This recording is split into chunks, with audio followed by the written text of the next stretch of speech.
are celebrating our 40th anniversary of athletics at NSU here, so real special events this coming year. We're doing an exhibit in the library, the Alvin Sherman Library, so we'll be doing that this fall, coming in October and November, leading up to homecoming. We were 20 years of the Knights and now 20 years of the Sharks, so we're trying to bring that all together. So anyone that's ever wore the jersey is certainly welcome to come back and celebrate us. And we often talk to our student athletes about the people that came before us and the pioneers that have paved the way, whether it's administrators or coaches or other student athletes. So, and then we also talk about the student athletes about leaving the jersey in a better place. So leave the jersey in a better place than where you found it when you got here. The social media impact, I mean, when just the championship alone in basketball, that was viewed by 3.1 million people live on CBS. So when those things happen, you don't realize it in the moment, but the impact, the long-lasting impact, I think is just going to be measured forever. You know, Coach McDaniels mentioning the men's golf championship, you know, in May that Joey Marino and the men's golf team won. It's, you know, when you get people like that talking about NSU, I mean, yes, it's about NSU athletics, but really at the end of the day, it's the brand of NSU. So the more we can carry that brand nationally and carry that on the front of our jerseys, like we talk to the student athletes as being brand ambassadors, I mean, we all win. Certainly being in South Florida and having a beautiful campus and having the success, but I think one of the things we do use in our recruitment process very successfully are our academic programs. We really leverage the plethora of academic programs that we have.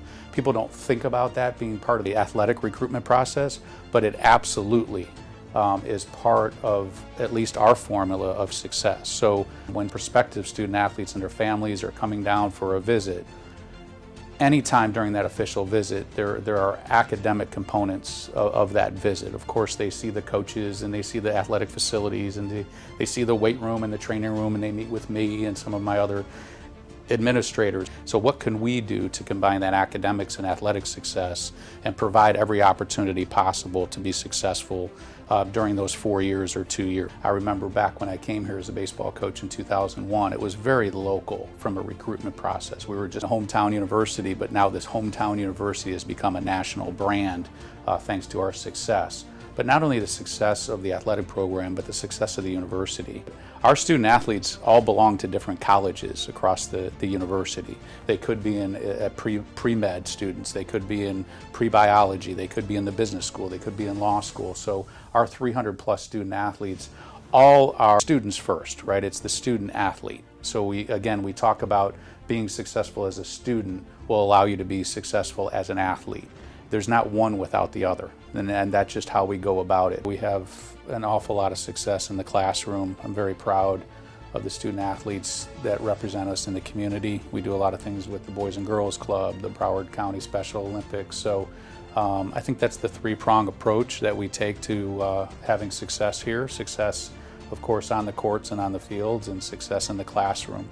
The last 3 years, we've had over a 3.45 grade point average for our student athletes, which not sure, you know, a lot of people can brag on both the athletic success and the academic success. As we take this holistic approach to providing a first-class experience, it's a special job, and I think all the coaches and athletic trainers and academic support people, so all of us within the athletic department, I think, come to work every day with the mission of trying to make a great impact on these young men and women during their time here at NSU. So this year we are bringing back our women's rowing program. We did have rowing up until the pandemic, so that'll be our 19th sport, and then in 2025 we'll be adding the sports of men's and women's lacrosse. So we continue to grow, you know, the athletic program. It will be out to 22 sports then. With that, we have new facilities coming online, including a new softball stadium, and then also a new soccer/lacrosse facility that'll be part of our portfolio to go along with the university center. So we can always use donors' help. You know, the question has been asked, if I was given $20 million today, unrestricted, what would I do with it? My answer to that is to find a way to sustain success. We can do that via scholarship endowments. We can do that by endowing coaching positions. We can do that by endowing capital facility projects. People before me had that same vision to create a student athlete scholarship fund for the endowment money.